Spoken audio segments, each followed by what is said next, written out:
우리에게 주시는 하나님의 말씀은 전도서 12장 9절로 10절까지의 말씀입니다. 전도서 12장 9절로 10절까지의 말씀 찾으셨으면 함께 한 목소리로 봉독하도록 하겠습니다.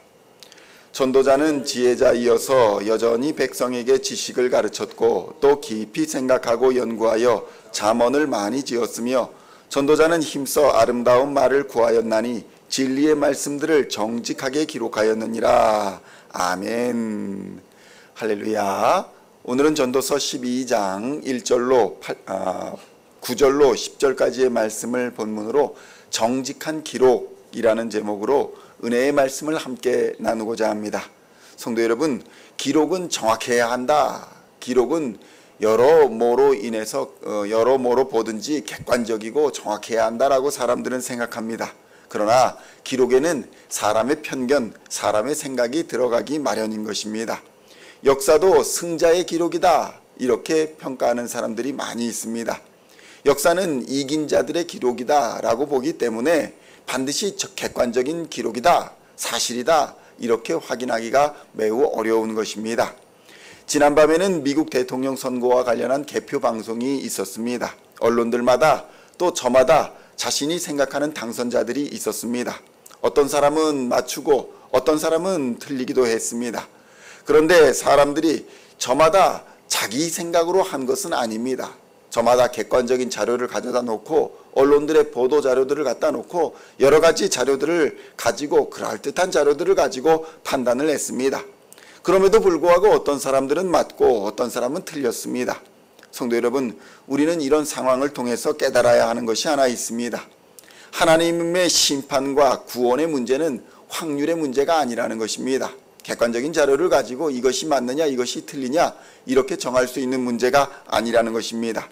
성도 여러분, 우리의 선거도 마찬가지입니다. 누가 당선될지 정확히 알고 있는 분은 오직 하나님 한 분밖에 없는 것입니다. 하나님은 확률로 누가 당선될지를 맞추는 분이 아닙니다. 사람의 마음과 생각을 아시고 지으신 분이시며 만물을 다스리고 주관하시는 분이시기에 모든 것을 정확히 꿰뚫고 아시는 것입니다. 그래서 우리는 누가 대통령이 되었든지 과도하게 좋아하거나 또 과도하게 실망하지 않습니다. 그것에는 하나님의 뜻과 섭리가 있으며 반드시 그에 대한 하나님의 심판도 또한 따를 것임을 우리는 알기 때문입니다. 하나님을 경외하는 자는 복을 받지만 하나님을 경외하지 않는 자는 멸망을 당한다는 사실은 진리인 것입니다. 때에 따라서 변하는 것이 아니라 언제나 어디서나 변함없는 진리가 하나님을 경외하는 자는 복을 받고 하나님을 경외하지 않는 자는 멸망당한다는 것입니다. 성도 여러분, 그래서 솔로몬은 평생을 하나님께로부터 받은 지혜를 가지고 힘써서 살았습니다. 솔로몬은 인간으로서 훌륭한 일도 많이 하고 또 인간으로서 지탄받을 만한 일도 했습니다. 누군가는 성군이라고 평가를 하기도 하고 누군가는 이스라엘을 두 조각 나게 한 원인을 제공한 왕이다, 이렇게 평가하기도 합니다. 그러나 중요한 것은 인간인 솔로몬이 하나님을 알았고 또 하나님을 경외하는 자였다는 사실입니다. 그의 행함이 때로는 인간적 욕망과 탐욕을 향하고 우상을 향하고 세속적 욕심을 따라갔지만 그의 마음은 항상 하나님을 의식하고 두려워했다는 것은 기록으로 남아있는 것입니다. 성도 여러분, 전도서 12장 9절로 10절까지의 말씀을 다시 한번 봉독하겠습니다. 전도자는 지혜자이어서 여전히 백성에게 지식을 가르쳤고 또 깊이 생각하고 연구하여 잠언을 많이 지었으며 전도자는 힘써 아름다운 말을 구하였나니 진리의 말씀들을 정직하게 기록하였느니라. 아멘. 성도 여러분, 솔로몬은 자신의 삶을 돌아보면서 진리의 말씀 앞에 자신을 정직하게 비추어 보니 자신의 그 보람이 있다고 생각했던 삶, 영광스러웠다고 생각하는 삶, 자신이 이루었던 수많은 업적들, 권력자로서 행한 일들과 즐겼던 날들, 부귀와 영화의 나날들이 모두 헛되었다고 자백하고 있는 것입니다. 그의 고백은 진리 앞에 겸손히 자신을 비추었기 때문에 고백할 수 있었던 것입니다. 사실 솔로몬 정도의 왕이라고 한다면 자만심을 가질 수도 있습니다. 모든 자신이 이룬 치적을 자랑으로 기록해 놓을 수도 있었을 것입니다. 그런데 이스라엘의 왕은 무엇입니까? 이스라엘에 있어서 왕의 주된 임무는 하나님께서 맡기신 하나님의 백성 이스라엘의 목자로서 이스라엘을 잘 보살피고 먹이고 보호하는데 이스라엘의 왕의 목적이 있었던 것입니다. 임무가 있었던 것입니다. 이 측면으로 보면 솔로몬은 왕으로서 성공리에 자신의 사명을 잘 완수한 사람이기도 했다라고 볼 수 있습니다. 여러 가지 단점들이 있지만 인간 솔로몬이 가질 수 있는 모든 권력과 부를 가지고도 하나님을 떠나지 않았다는 것은 그래도 그가 다른 이스라엘의 왕과는 다른 점이 있다는 것을 우리에게 보여주는 것입니다. 솔로몬은 왕위에 올랐을 때에 1000번제의 제물을 드립니다. 하나님 앞에 아름다운 제사를 먼저 드렸던 것입니다. 사실 솔로몬을 비판하는 사람들조차 솔로몬처럼 과연 1000번제를 드리고 비판하고 있는가? 우리는 돌아볼 필요가 있습니다. 솔로몬의 중심을 보신 하나님, 솔로몬이 왜 왕이 되어서 다스리고자 하는가? 하나님이 지명하신 그 사명을 어떻게 감당하고자 하는 그 중심을 보신 하나님께서 그에게 무엇을 원하냐고 물으셨을 때에 솔로몬은 이스라엘 왕으로서 백성을 잘 돌볼 수 있도록 지혜를 달라 이렇게 구합니다. 하나님의 마음에 흡족한 대답을 한 것입니다. 왕을 세운 목적이 무엇인지를 솔로몬은 정확히 알았던 것입니다. 사실 이스라엘 백성에게 왕이 무엇이 필요합니까? 하나님이 왕이신데 왕이 무엇이 필요하겠습니까? 그런데 이 왕을 세운 목적을 솔로몬은 정확히 알았기 때문에 그 왕의 사명을 감당하도록 하나님께서 맡기신 백성을 잘 보호하고 보살피고 먹이고 입히도록 잘 감당하도록 지혜를 달라고 구하는 솔로몬을 하나님이 기뻐하시지 않을 수가 없었던 것입니다. 이에 하나님은 솔로몬에게 지혜를 비롯한 모든 축복을 주셨습니다. 여러 가지 축복을 주셨습니다. 그래서 솔로몬은 그 지혜로서 백성들을 가르쳤으며 그를 찾아오는 많은 사람들에게 지혜를 나타낼 수 있었던 것입니다. 오늘의 전도서나 또 잠언 수많은 지혜, 그는 역사적으로 약 3000의 지혜의 말씀을 지었다라고 전해지고 있습니다.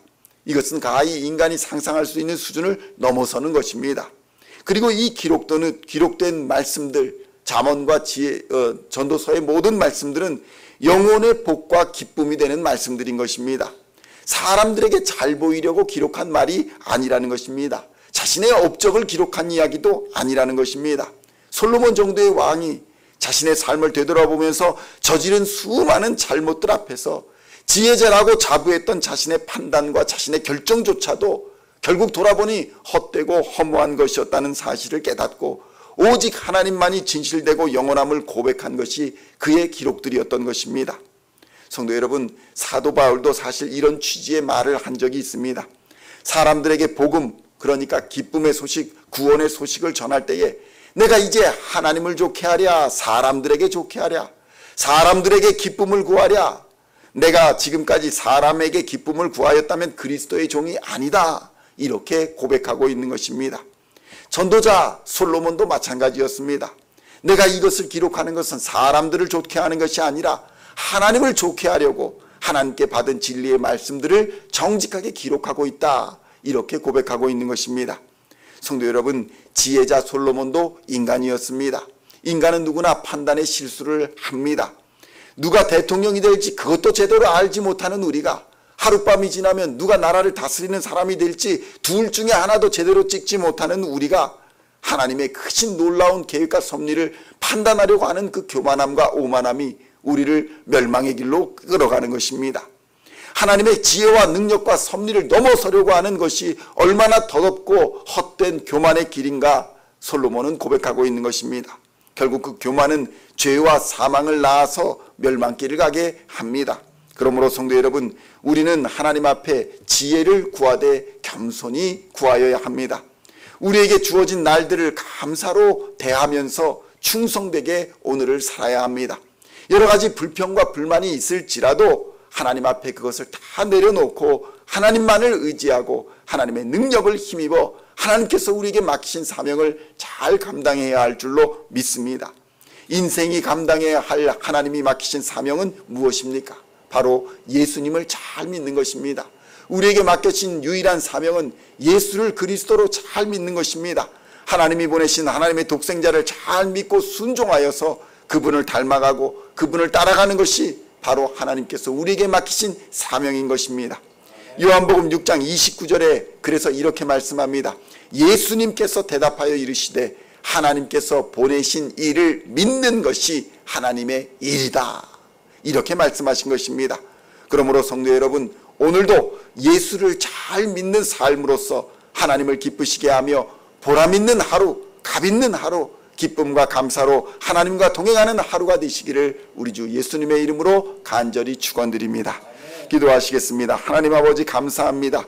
우리의 나날들이 불평과 불만이 있을지라도 하나님 앞에 그것을 다 내려놓고 겸손히 하나님의 지혜와 하나님의 능력을 구하여 하나님의 능력과 지혜를 힘입어 하나님께서 맡기신 사명 잘 감당하며 이 땅에 빛과 소금 되어 살아갈 수 있도록 역사하여 주시옵소서. 우리 인생이 감당해야 될 사명이 무엇인가를 잘 기억하게 하여 주시고 오늘도 예수 잘 믿는 삶을 살아가게 하여 주시며 하나님을 기쁘시게 하는 삶을 살아갈 수 있도록 우리 가정과 직장과 사역 위에 하나님의 은혜를 더하여 주시어서 하나님의 능력을 드러내며 하나님을 영화롭게 하는 우리의 삶이 될 수 있도록 역사하여 주시옵소서. 오늘도 충성되이 하나님의 사명을 하나님께서 맡기신 사명 감당하고자 하는 하나님의 백성들에게 하늘의 문을 여시고 좋은 것으로 부어주시고 채워주시어서 가정과 직장과 사역이 날마다 번성케 하여 주시며 하나님 앞에서 칭찬받으며 사람들 앞에서 존귀히 여김받는 우리 시온의 모든 성도들 다 되도록 주님 역사하여 주시옵소서. 감사를 드리옵고 우리를 구원하신 우리 주 예수 그리스도의 이름으로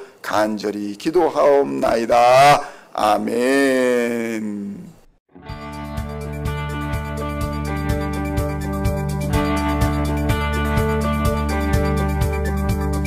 Singing songs of thy praise, we are coming to you, dancing before your throne.